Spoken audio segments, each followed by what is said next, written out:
Thank you for staying with us. On this second half, we'll be discussing the bill by U.S. senators to renew Africa Trade Pact through 2041, ahead of its expiration next year, and the bill, exclusively seen by Reuters, would renew the African Growth and Opportunity Act for 16 years. It will help countries implement strategies to take advantage of the program.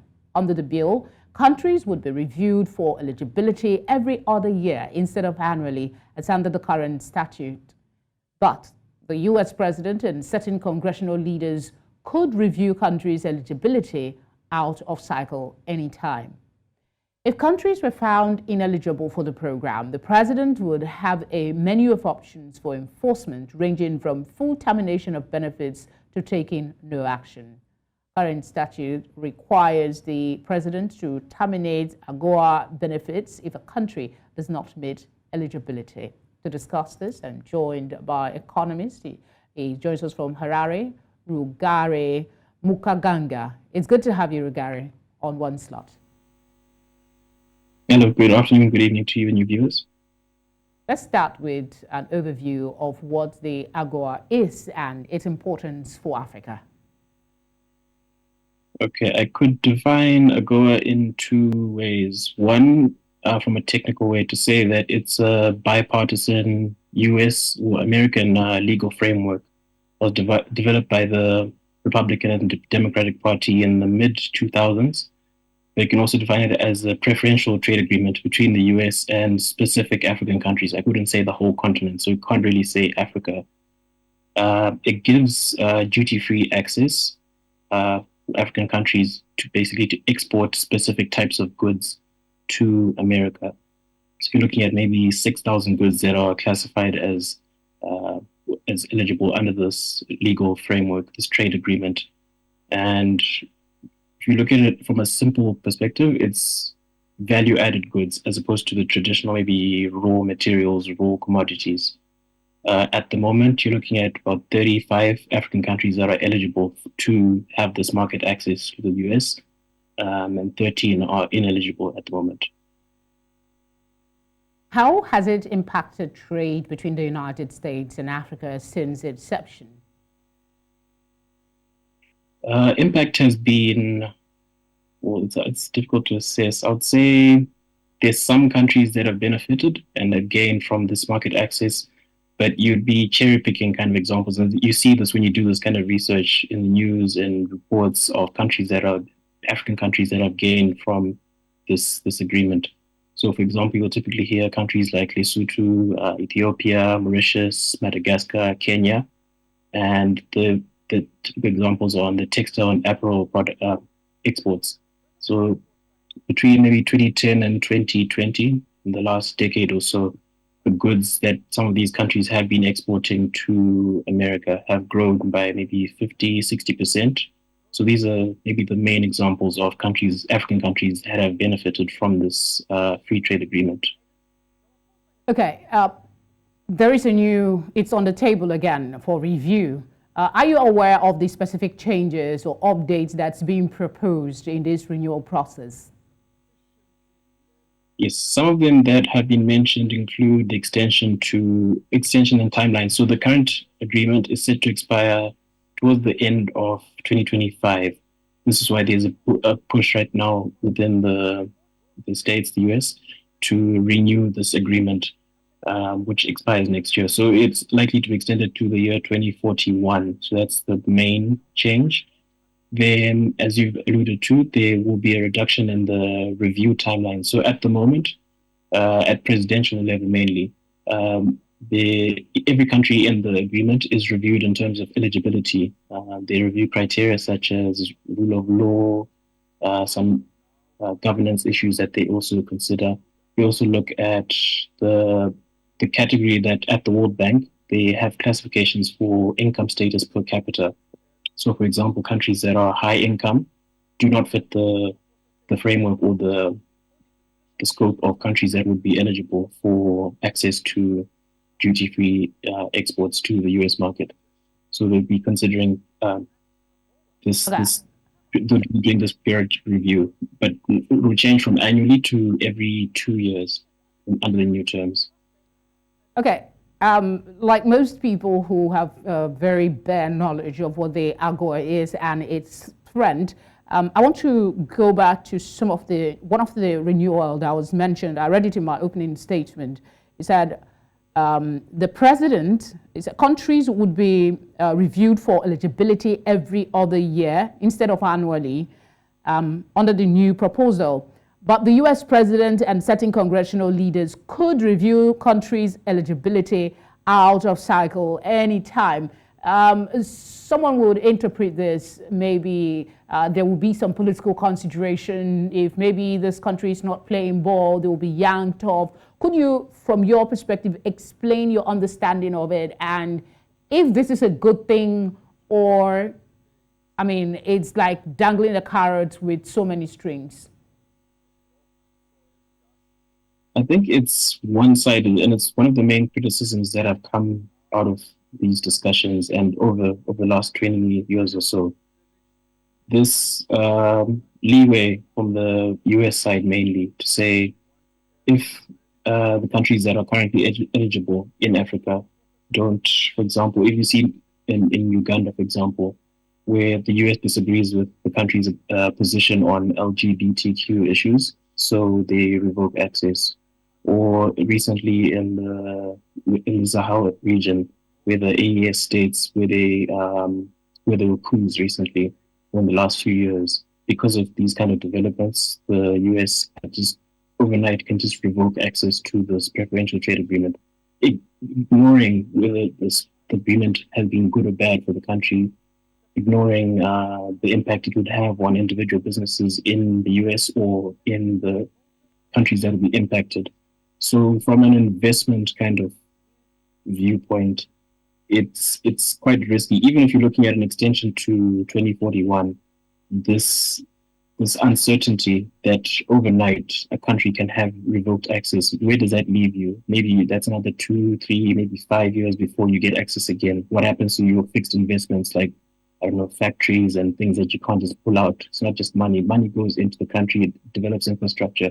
What do you do to things like that once you have revoked access? So it's quite it's a big criticism of the agreement, and it's something that's unlikely to change, unfortunately, which also then impacts the kind of benefits that countries can have and gain from it. Okay, what does America gain from this? I mean, how does it strengthen economic cooperation between the United States and African nations? How does this renewal help? But specifically, what does America gain from this most? I see it in a way as a strategic kind of, I think you also described it in this way, like a dangling a carrot in front of African countries. Because if you step back from this trade perspective that this agreement involves, you're looking at much broader dynamics of, here's Africa in the middle, literally in the middle of the world. And it's either you look, in some sense, you can look east or look west. You're looking west, you're looking at America and maybe its allies. If you're looking east, you're talking about Russia, China. So there is there's a time sensitivity of renewing this agreement because it's expiring soon.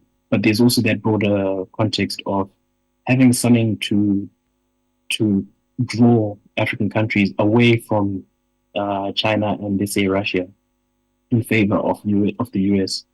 But of course, at maybe a microeconomic level, you can look at you can do some kind of studies on the individual benefits that consumers in the US have had from this access to diversified products from African markets, job creation, and all these other kind of benefits.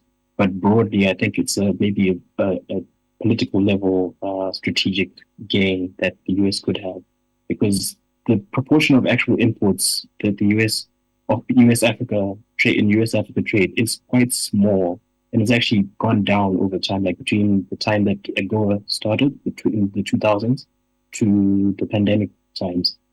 Overall trade and proportion of imports that the US takes from Africa has probably gone down. So from an economic perspective, you can't really argue that the US has much to gain. So Africa isn't a big or massive trade partner. So it's more of a political dynamic of it. Are African countries actually taking advantage of all the opportunities provided by AGOA? If yes, give us some examples. If not, what are the challenges that they face? Okay. Again, this is a challenge of cherry picking examples. The two most common ones, or the two most prominent ones, I think, are Kenya and the Kingdom of Lesotho. There's a unit of measure that you can use for this agreement that they call utilization rate. Basically, what you're saying is from the 6,000 products that are eligible in this free trade agreement, what proportion of those products or goods have gone from African countries to the US? And for countries like Kenya and Lesotho, you're looking at maybe 88%, close to 100%. Most of the exports to the US have fit into this criteria. So these are probably the two countries that are highlighted as the greatest beneficiaries from this agreement in recent times. But yeah, as I first pointed out, the examples are few and far between. Okay. What measures, in your view, are being taken, if any, to ensure that AGOA benefits goes round, including for countries with limited export capacity? Is there... Go ahead. Oh, in terms of measures, there has been an encouragement from the US side to say for African countries, develop some kind of plan or strategy that's intentionally directed or focused on this bilateral, let's say, agreement between the US and the individual countries. Have some kind of framework domestically that encourages or incentivizes, promotes domestic development. So you move away from raw commodities, primary goods, add some kind of value so that the goods could have that new access to US export market. So there have been encouragements, but it hasn't been enforced. So maybe that's something that could help, because not all the countries that have this AGOA access have these policies. I think less than half have that intentional strategy domestically. So that's something that should change over time. And just thinking outside of US Africa space, the US could indirectly benefit from, let's say, the Chinese push through the Forum on China Africa Cooperation, the FOCAC, which has a push to add value to and improve manufacturing within the continent. So the US could indirectly gain from such partnerships. All right. How soon do you expect this bill to be passed? I mean, American business groups have said they need certainty about AGOA in order for African countries to take advantage of, global efforts to lower dependence on Chinese manufacturing. So I'd like to believe this bill would become enacted I'm not clear on the timelines, but I would like to believe by the end of this year, before the Biden administration shifts over to whoever's next, or unless it continues. And I say this partly because you're looking at who pushed for this bill. It wasn't just one party, it came from both sides, which means there's an interest on both sides, even though they're usually divided on issues, especially on like foreign affairs, as you're seeing currently with US, Israel, Palestine. This bill has come from both sides, so it's likely to move forward quite smoothly. Maybe they'll disagree on some of the terms and the broader structure of the renewed agreement, but it looks like it's just going to move forward from bill to act or an actual policy pretty soon, which means that the 2025 timeline for businesses is maybe a small concern. It's likely to continue maybe business as usual. Okay. Before we talk about expectations for the future, are there criticism, or apart from the hesitations you've expressed about the bill, are there specific criticism of the bill that's being proposed, and is there any effort to address them in your view? At the moment, the bill is still, and AGOA in general, is still quite limited. It titles itself as Africa Growth and Opportunity Act, but it's not really the whole continent. which is problematic because you're kind of doing a divide and conquer approach, or having a divisive engagement approach. We've got the AFCFTA that the whole world is well aware of. It's still quite new, but people are well aware. Why not restructure it to incorporate the whole continent and have unconditional kind of treatment for all the countries? So as opposed to having maybe 35 countries from Africa with this market access, why not expand it to the whole continent, not just sub-Saharan Africa? What of your North Africa? Are they not part of the continent? Why not include them and have unconditional terms for this market access? So that's, I think, another criticism of the proposed extension. Very pertinent questions to ask. In concluding this conversation, I'd like to ask what your expectations are for the future of U.S.-Africa trade relations with this renewal. Do you see maybe your submission about it going Africa-wide will be implemented in some way? Maybe over time, but unfortunately, I don't anticipate any significant or like transformative change between US and Africa trade or just engagement in general. Because over the last 20 years or so, this agreement hasn't been particularly beneficial for the whole continent. And in that same time, you've seen a change in, maybe allegiance isn't quite the way to put it, but you've just seen that change in cooperation focus from the African perspective to other more open and less restrictive partners like China. So to shift this kind of trend takes quite a lot of effort, a lot of time that I don't think the US is willing to invest at the moment in Africa. So I don't anticipate some kind of transformative shift in this relationship. I mean, you and Matthew that I spoke with earlier about the Africa Free Trade Area, you don't seem to have a lot of optimism of a lot coming out of these trade agreements. But I mean, we have to keep hope alive and continue working. That's why we have these conversations. Thank you, Rugare, for speaking with us. We appreciate your time. Thank you. And to you, our viewer, thank you very much for being there. I'll see you next time.